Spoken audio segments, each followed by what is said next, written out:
نحمده ونصلي على رسوله الكريم اما بعد فاعوذ بالله من الشيطان الرجيم بسم الله الرحمن الرحيم الا ان اولیاء الله لا خوف عليهم ولا هم يحزنون صدق الله العظيم یا رب صل وسلم دائما ابدا على حبيبك خير الخلق كلهم هو الحبیب الذي ترجى شفاعته لكل حول من الاحوال مقتحم۔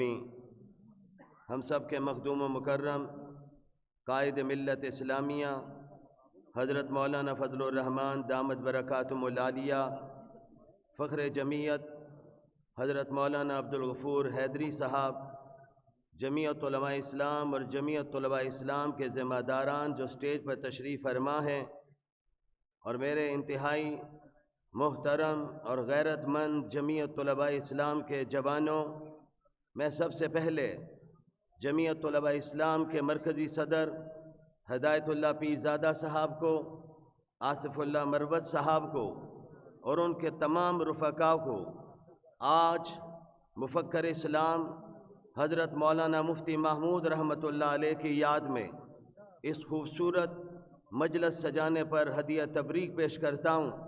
یقیناً آپ اور ہم سب قائد ملت اسلامیہ کا خطاب سننے کے لیے بےتاب ہیں۔ حضرات محترم، میں تفصیلات میں جائے بغیر صرف اپنا حصہ ڈالنا چاہتا ہوں۔ کون نہیں جانتا مفکر اسلام حضرت مولانا مفتی محمود کس شخصیت کو کہا جاتا ہے؟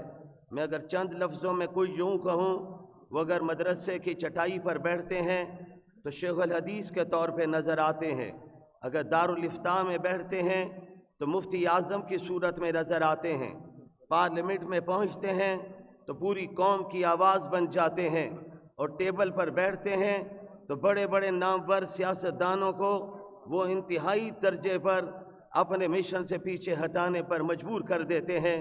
اسی شخصیت کا نام مفکر اسلام حضرت مولانا مفتی محمود ہے۔ حضرت مولانا مفتی محمود رحمۃ اللہ علیہ ایک تحریک کا نام، ایک انجمن کا نام اور ایک اس سلسلے کا نام ہے جو ہمارے اکابر نے اپنے لیے آنے والوں کے لیے چھوڑا تھا۔ حضرت مولانا مفتی محمود رحمۃ اللہ علیہ نے سیاست کے میدان میں، علمی میدان میں، تحریکی میدانوں میں وہ کارہائے نمایاں سر انجام دیے ہیں کہ دنیا آج بھی ان کو خراج تحسین پیش کرتی ہے، اور انشاءاللہ العزیز جیسے میرے بھی نوجوان نعرے لگا رہے تھے کہ جب تک سورج چاند رہے گا مفتی محمود تیرا نام رہے گا۔ حضرات محترم، میں تفصیلات میں جائے بغیر انتہائی اختصار سے، کیونکہ ہمارے اکابرین سٹیج پر تشریف فرما ہے، انہوں نے اپنے قیمتی خیالات کا اظہار کرنا ہے۔ آئیے حضرت مفتی صاحب کی زندگی کی چند یادوں کے حوالے سے ایک دو باتیں عرض کرنا چاہتا ہوں۔ حضرت مولانا مفتی محمود رحمۃ اللہ علیہ نے پاکستان میں چلنے والی سیاسی تحریکات کی قیادت کی، مذہبی تحریکات کی قیادت کی، اور دنیا اس بات کو جانتی ہے کہ ایک نام سیاست کے میدان میں، سنیے بھائی، سیاست کے میدان میں جناب ذوالفقار علی بھٹو کا نام ساری دنیا کے سامنے ہے، لیکن ڈیرہ اسماعیل خان میں ذوالفقار علی بھٹو کو بھی شکست کا سامنا کرنا پڑتا ہے۔ پھر حضرت مولانا مفتی محمود رحمہ اللہ صوبہ سرحد کے وزیر اعلیٰ بنے۔ آپ نے سنا انہوں نے کتنے تاریخی کارنامے سر انجام دیے۔ حضرت مولانا مفتی محمود نے آنے والوں سے کہا مجھ سے ملنے کے لیے کسی پروٹوکول سے رابطے کی ضرورت نہیں، جو ملنے کے لیے آنا چاہے وہ مسجد میں نماز کے وقت پہنچ جائے، یہ درویش تم سے ملاقات بھی کرے گا اور مصلی رسول پہ نماز کی امامت بھی کرے گا۔ حضرت مولانا مفتی محمود رحمۃ اللہ علیہ نے میرے صحافت کے میدان کا شاہ سوار سلیم صافی صاحب بیٹھے ہوئے ہیں۔ حضرت مولانا مفتی محمود نے اصولوں کی خاطر وزارت علیہ سے استعفیٰ دیا تھا اور دنیا کو بتایا تھا آج کوئی کونسلرشپ چھوڑنے کے لیے تیار نہیں ہوتا۔ اور ایک جملے کی اجازت چاہتا ہوں، سلیکٹڈ تو وزیر اعظم ہاؤس چھوڑنے کے لیے تیار نہیں ہوتا، لیکن میرے قائد کی آواز میں اتنا دبدبا تھا کہ انہیں بھی وزیر اعظم ہاؤس سے دم دبا کر بھاگنا پڑا تھا۔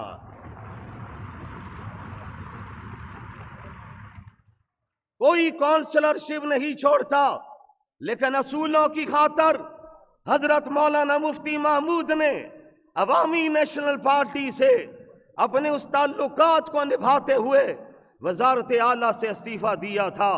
پھر وہی مولانا مفتی محمود قومی اسمبلی میں پہنچتے ہیں، قومی اسمبلی میں پوزیشن لیڈر بنتے ہیں، اور میرے نوجوانوں، جمعیت طلباء اسلام کے غیرت مند نوجوانوں، میں آپ کو ہدیہ تبریک پیش کرتا ہوں۔ آپ نے اپنے اکابرین میں سے ایک مرد آہن کا انتخاب کیا ہے، انہیں خراج تحسین پیش کیا ہے۔ یاد رکھنا کہ انشاءاللہ العزیز ہم انشاءاللہ اس مشن کو، جو مشن اکابرین کو خراج تحسین پیش کرنے کا ہے، ہم اس مشن کو انشاءاللہ جاری رکھیں گے۔ ذرا مل کے کہہ دو انشاءاللہ۔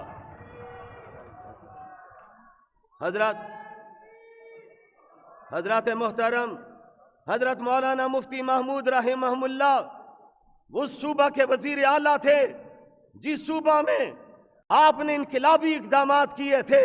ڈاکٹر قبلہ یاس صاحب نے اس حوالے سے بات بھی کی ہے، میں صرف 2 باتیں اس حوالے سے کہنا چاہتا ہوں۔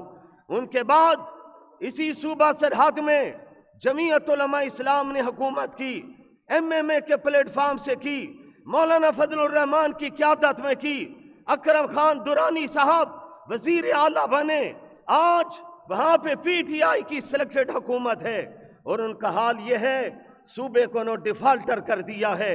وہ کہتے تھے ہم نیا پاکستان بنائیں گے، وہ نیا پشاور نہیں بنا سکے، اور ہم انہیں کہنا چاہتے ہیں ہمیں تمہارا نیا پاکستان نہیں چاہیے، ہمیں پرانا پاکستان چاہیے۔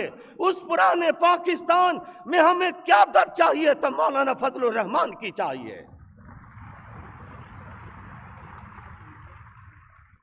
حضرات محترم حضرت مولانا مفتی محمود رحمہ اللہ پاکستان کی قومی اسمبلی میں پہنچے۔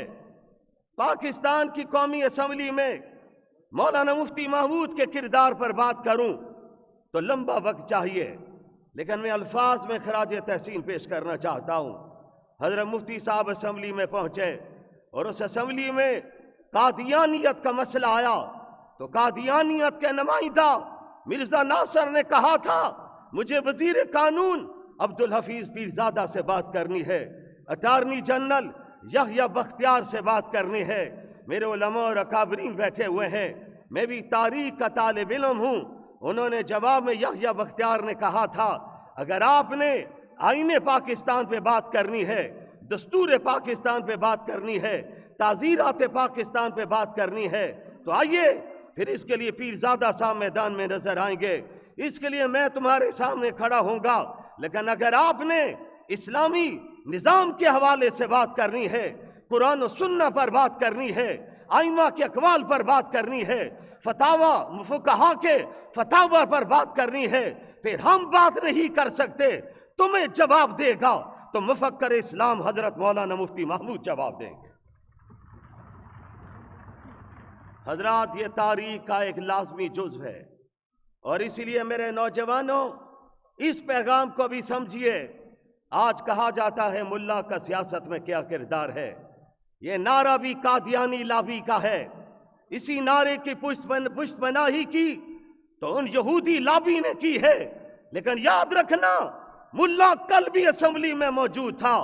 تم نے مولانا فضل الرحمان کو اسمبلی سے باہر رکھا، مولانا نے کروڑوں کو پاکستان میں جمع کر کے پیغام دے دیا تھا ملا پاکستان کی اسمبلی میں بھی ہوگا، حق کے نعرے گونجیں گے، اسمبلی سے باہر بھی ہوگا تو حق کے نعرے گونجتے رہیں گے۔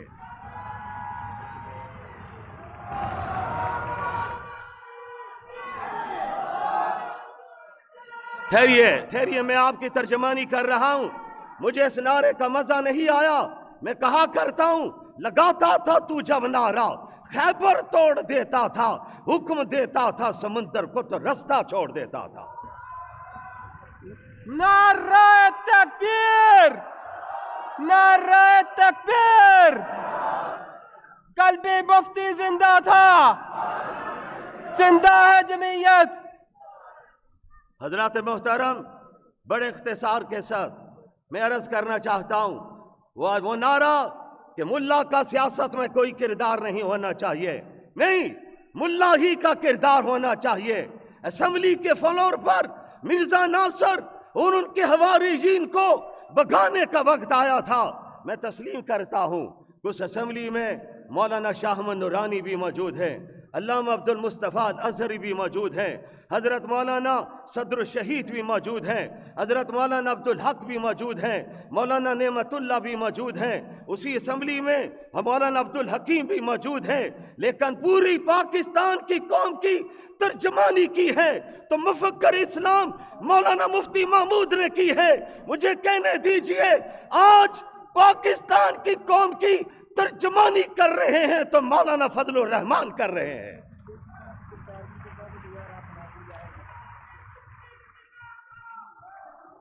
حضرات محترم، میرے غیرت مند نوجوانوں، آخری دو باتیں کہہ رہا ہوں۔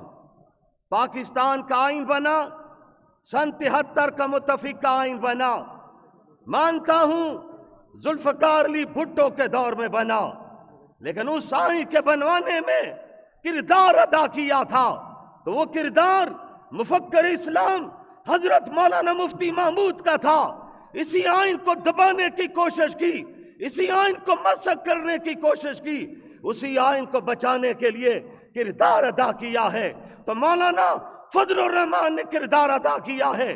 ہم اپنے قائد محترم کو آج یہ نوجوانوں کا اتنا جمع غفیر یہ بتانے کے لیے آیا ہے، آپ مرد آہن ہیں، مرد میدان ہیں، مرد مجاہد ہیں، آپ نے پاکستان کو بچانے کے لیے، پاکستان کے آئین کو بچانے کے لیے اس پاکستان میں تحریک چلائی، اللہ نے آپ کو کامیابی دی ہے۔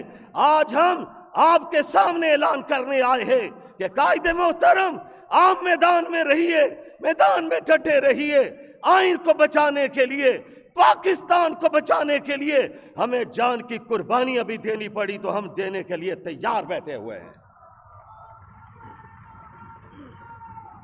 مطالب ہے بہت، وقت دعا کچھ کہہ نہیں سکتا، الہی فضل کر اس کے سوا کچھ کہہ نہیں سکتا، الہی تڑپنے پھڑکنے کی توفیق دے، دل مرتضی سوز صدیق دے، وآخر دعوانا ان الحمدللہ رب العالمین۔